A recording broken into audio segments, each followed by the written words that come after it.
Assalamualaikum warahmatullahi wabarakatuh. Salam sejahtera dan salam damai bagi kita semua. Kali ini Media Pahlawan akan membahas salah satu pahlawan nasional kita yang bernama Danald Isaac Pandjaitan.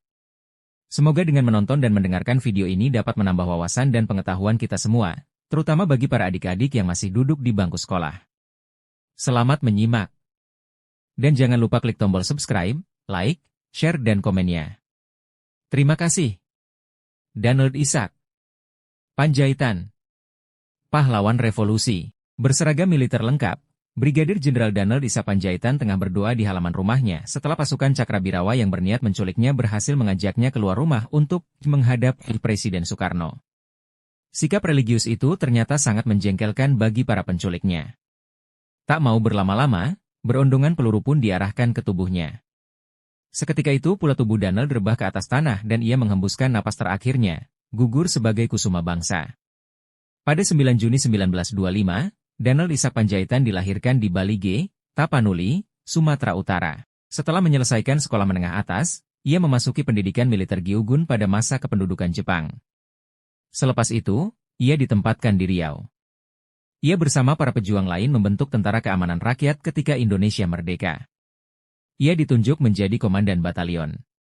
Karir militer Danald terus merangkak naik hingga ditunjuk menjadi Komandan Pendidikan Divisi 9 Banteng yang berkedudukan di Bukit Tinggi, Sumatera Barat. Ia kemudian diangkat sebagai Kepala Staf Umum 4, Supply, Komandemen Tentara Sumatera. Belanda kembali hendak menjajah Indonesia dengan melakukan agresinya. Yogyakarta selaku ibu kota berhasil mereka duduki dan para pemimpin Indonesia ditangkap. Sebelum diasingkan, Presiden Soekarno telah memberikan mandat kepada Syafruddin Prawiranegara yang berada di Bukit Tinggi untuk membentuk Pemerintah Darurat Republik Indonesia, PDRI.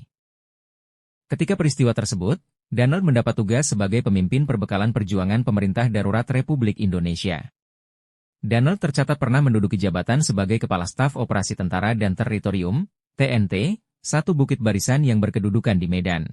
Ia kemudian ditunjuk menjadi Kepala Staf Operasi Tentara dan Teritorium, TNT, 2 Sriwijaya. Keberhasilan menjalankan tugas-tugas itu membuatnya dipercaya menjadi atase militer Republik Indonesia di Bonn, Jerman Barat, setelah sebelumnya mengikuti kursus militer atase, Milat, pada tahun 1956. Jabatan terakhir yang diembannya adalah Asisten 4 Menteri Panglima Angkatan Darat dengan pangkat Brigadir Jenderal. Ketika itu, Danald berhasil membongkar rahasia pengiriman senjata dari Republik Rakyat Cina, RRC, untuk Partai Komunis Indonesia, PKI. Senjata-senjata yang dipasok dari RRC itu dimasukkan ke dalam peti-peti bahan bangunan yang akan dipakai dalam pembangunan gedung Conevo, Conference of the New Emerging Forces. Terbongkarnya rahasia itu membuat PKI menganggap Danald sebagai sosok yang harus disingkirkan. Jalan untuk menyingkirkannya terbuka setelah PKI menuduhnya menjadi anggota Dewan Jenderal yang hendak mengadakan kudeta atas pemerintah Republik Indonesia. Berdasarkan alasan yang dibuat-buat itulah beberapa tentara dari pasukan Cakrabirawa, pasukan pengawal presiden, pimpinan Letnan Kolonel Untung Sutopo mendatangi rumahnya pada malam menjelang pagi tanggal 30 September 1965 untuk menculiknya.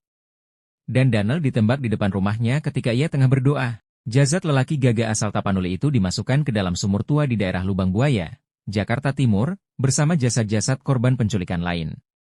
Berkat pencarian TNI yang intensif, sumur tua itu akhirnya ditemukan. Jasad-jasad para pahlawan revolusi tersebut diangkat untuk kemudian dimakamkan di Taman Makam Pahlawan Kalibata, Jakarta, dengan upacara kebesaran militer pada 5 Oktober 1965. Pemerintah Indonesia menganugerahi Danald Isaac Pandjaitan kenaikan pangkat 1 tingkat, menjadi Mayor Jenderal Anumerta, dan mengangkatnya selaku pahlawan revolusi usai pemakamannya.